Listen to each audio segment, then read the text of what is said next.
السلام علیکم. آج ہم اسٹڈی کریں گے پارٹس آف اسپیچ کے بارے میں. پارٹس آف اسپیچ کیا ہے؟ بیسیکلی کئی لوگ اس کے بارے میں کنفیوزڈ ہوتے ہیں. پارٹس آف اسپیچ اصل میں وہ الفاظوں کو کہتے ہیں، ان بیسک ورڈز کو کہتے ہیں جن سے انگلش کے تمام آگے جو ہے سینٹینسز بنتے ہیں. یعنی جس طرح ہم یہ کہہ لیں کہ مکان جو ہوتا ہے، گھر، اس کی بنیادی اکائی جو بیسک اس کی اکائی ہے وہ ہے اینٹیں.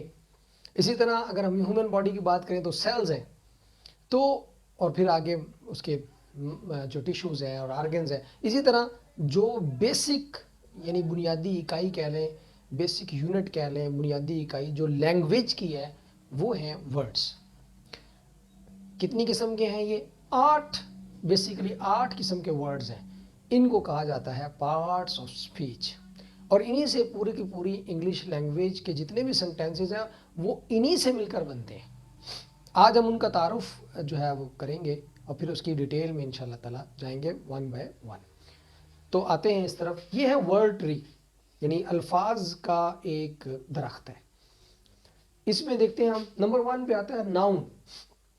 Noun name of a person. میں ایک ان بریف جو ہے نا یہاں پر بیان کروں گا، پھر آگے ہم اس کو one by one in detail discuss کریں گے.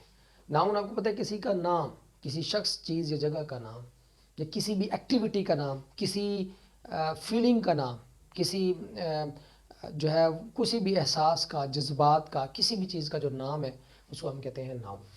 پھر آتا ہے پروناؤن، جو ناؤن کی جگہ پر یوز ہوتے ہیں.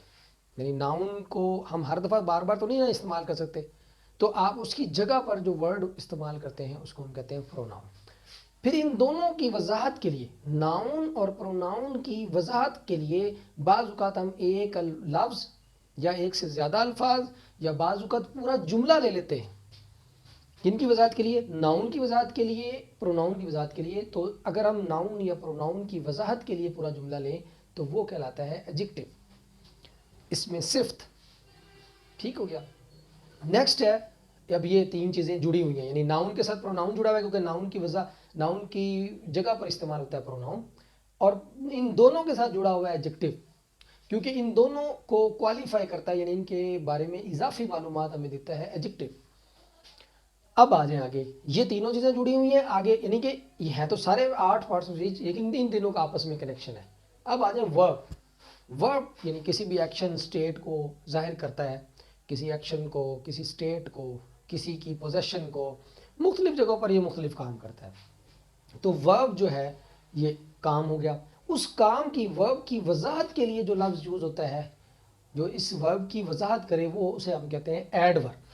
مثال کے طور پر جو یہ بتا دے کہ ورب جو کام ہوا ہے وہ کب ہوا ہے، کیسے ہوا ہے، کیوں ہوا ہے، کتنی بار ہوا ہے، کس شدت سے ہوا ہے، اور کس جگہ پر ہوا ہے، تو یہ سارے جو سوالات کا جواب دینے کے لیے ہم ایک ورڈ یا ایک سے زیادہ الفاظ یا بعض اوقات پورا سنٹینس لاتے ہیں. وہ کیا ہوتا ہے؟ وہ اسے ہم کہتے ہیں ایڈ ورب. ایڈ ورب یعنی ورب میں اضافہ کرنا، ورب کے معنی میں مزید اس کے بارے میں کچھ بتانا، اسے ہم کہتے ہیں ایڈ ورب. سمجھ رہے ہیں بات کو؟ یعنی کہ ورب کے بارے میں مزید وضاحت کرتا ہے. ٹھیک ہے. یعنی کیسے وضاحت کرتا ہے؟ میں نے پہلے کہا کہ اس کا کام ہونے کا وقت بتا دیتا ہے، یا کام ہونے کی جگہ بتا دیتا ہے، یا کام ہونے کا انداز بتا دیتا ہے. اس کو کہتے ہیں، اگر ٹائم بتایا تو ایڈورب آف ٹائم، اگر جگہ بتایا تو ایڈورب آف پلیس، اگر وہ انداز بتایا تو ایڈورب آف مینر، اگر وہ وجہ بتایا کام ہونے کی تو ایڈورب آف ریزن. اسی طرح ہم بہت ساری چیزیں آگے لے جا سکتے ہیں. اس کو ہم ڈیٹیل میں انشاءاللہ ڈسکس کریں گے تو آپ کو ساری چیزیں کلیئر ہو جائیں گی. اس کے لیے ضروری یہی ہوتا ہے کہ مکمل بیٹھ کر سکون سے کاغذ قلم لے کر چیزوں کو نوٹ کر کے اور دیکھا جائے. جب ہم مکمل چیزوں کو دیکھتے ہیں اور اس کے اوپر فوکس کرتے ہیں تو پھر چیزیں سمجھ میں صحیح آتی ہیں. تو ایڈورب وہ ہوتا ہے جو ورب کی وضاحت کرے، صرف ورب کی نہیں. جو وہ ایڈورب ہوگا جو ورب کی وضاحت کرے، وہ بھی ایڈورب ہوگا جو کسی ایڈجیکٹو کی وضاحت کرے. تو یہاں پر یہ اس کے ساتھ بھی جڑ جاتا ہے، یعنی ایڈورب ورب کے ساتھ بھی جڑا ہوا ہے اور ایڈجیکٹو کے ساتھ بھی جڑا ہوا ہے. ورب جو ایڈورب ہوتا ہے نا، وہ 3 چیزوں کی وضاحت کر سکتا ہے: کسی ورب کی، کسی ایڈجیکٹو کی، یا کسی اور ایڈورب کی. یہ ہم ڈیٹیل میں انشاءاللہ سیکھیں گے. سو اس طرح سے یہ ان کے ساتھ جڑا ہوا ہے. سو مین جو پارٹس آف اسپیچ ہیں وہ 5 ہیں: ناؤن، پروناؤن، ایڈجیکٹو، ورب اور ایڈورب. یہ موسٹ امپورٹنٹ ون ہے، موسٹلی یہ یوز ہوتے ہیں. باقی جو ہے یہ یعنی کہ ان کا میننگ میں مین کردار ہوتا ہے، سینس کنوے کرنے میں. باقی جو پریپوزیشن ہیں اس کا کام ایسے ہی ہے جیسے مثال کے طور پر ہم لکڑی کو جوڑنے کے لیے گلو استعمال کر لیتے ہیں، کوئی ایڈہیسو یوز کرتے ہیں چپکانے کے لیے. سو یہ اس کو آپ یوں سمجھ، یا نیلز ہم کیلیں استعمال کرتے ہیں لکڑی کو جوڑنے کے لیے، یا ہم چیزوں کو ویلڈ کرتے ہیں. ٹھیک ہے، تو یہ وہی کام پریپوزیشن کرتی ہے، اور کنجنکشن بھی وہی کام کرتا ہے. اس کو ہم ڈیٹیل میں الگ الگ ڈسکس کریں گے کہ ان کا کام کیا ہوتا ہے. یہ پوزیشن ظاہر کرتا ہے کون سی چیز دوسری چیز کے مقابلے میں کس پوزیشن پر ہے، جیسے بک از آن دا ٹیبل. اور یہ کنجنکشن جو ہے یہ دو الفاظوں کو جوڑتا ہے یا دو جملوں کو بعض کا جوڑتا ہے، جب دو کلازز کو جوڑتا ہے. سو یہ اس طرح سے اس کو ہم کہتے ہیں کنجنکشن، اردو میں کہتے ہیں حروف عطف، اس کو حروف جار کہتے ہیں، اس کو متعلق فعل کہتے ہیں، اس کو فعل کہتے ہیں، اس کو اس میں صفت کہتے ہیں، اس میں ضمیر کہتے ہیں، اس کو ناؤن کہتے ہیں یعنی نام. اور کنجنکشن اور پریپوزیشن میں نے کہا جیسے آف، ٹو، فرام، اور conjunction and, for, so, because.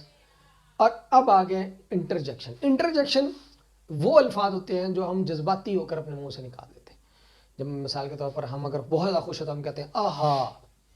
ٹھیک ہے جی، خدا نخواستہ غمگین ہم کہتے ہیں او ہو، افسوس، اللہ. پرجوش ہیں ہم، جذباتی ہیں کسی بات پہ، ہم کہتے ہیں واو. ٹھیک ہے جی، تو یہ وہ الفاظ ہیں سارے. تو یہ انٹرجیکشنز کا استعمال میرا خیال ہے بہت ہی کم ہے، کبھی کبھی ہوتا ہے. زیادہ تر جو یوز ہوتے ہیں سب سے زیادہ وہ 5 ہیں یہ والے: ناؤن، پروناؤن، ایڈجیکٹو، وربس اور ایڈوربس. آگے پریپوزیشن اور کنجنکشن ان کے بعد یہ بھی یوز ہوتے ہیں بہت زیادہ، لیکن سب سے زیادہ اہمیت ان کی ہے ان 5 کی. اور یہ جو ہے یہ تو پھر انٹرجیکشن تو کبھی کبھار یوز ہوتا ہے. سو یہ اس کا ایک تعارف تھا پارٹس آف اسپیچ کا. اس کی ڈیٹیل کے لیے ہم 1 بائی 1 اس کو ڈیٹیل میں ڈسکس کریں گے، اس کے لیے آپ نیکسٹ ویڈیو دیکھ سکتے ہیں. اب تک کے لیے اتنا ہی. اللہ حافظ.